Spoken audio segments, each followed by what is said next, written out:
Mariana sounded the horn several times, but by now it was useless, because we couldn't open a passage, and there were hostile faces looking at us through the windows as if we were fish in an aquarium, and furious fists pounding on the car body to the rhythm of their shouts.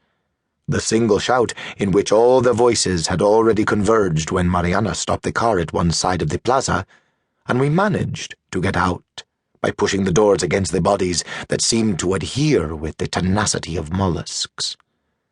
"Give him to us!" they shouted. "Give us the traitor!"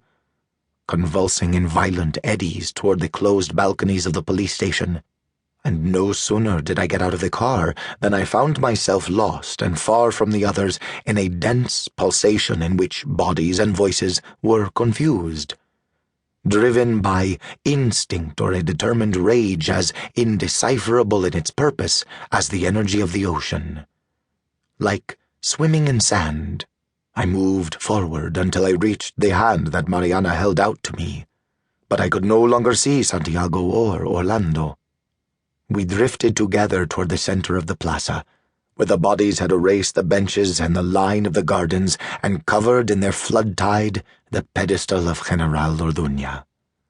Now we saw the closed doors of the police station and the only space not yet engulfed by the crowd. 9 assault guards formed a semicircle in front of the building, standing firm, their legs apart, with hard, somber faces under shining visors and rifles held against their chests, as if they didn't see the surging crowd that besieged them, or the closed fists that stopped so close to their rifles. Then a side balcony opened, and I saw a man in uniform who looked at the plaza without stepping outside entirely, smoking, partially protected behind opaque glass.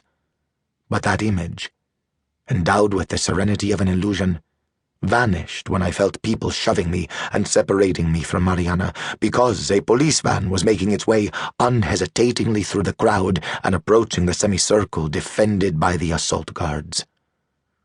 I saw Mariana moving away and calling to me with her hand, as if she were being dragged out by the sea.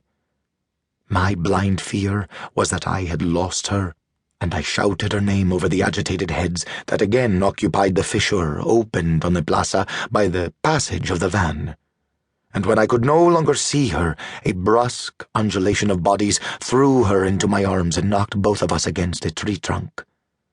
As if waking from a bad dream, we found ourselves greedily embracing, her bare legs wrapped around mine, and my open hands trembling at her waist and feeling for the first time since I met her the perfumed and delicate attraction, the curved, slender, definite body of Mariana.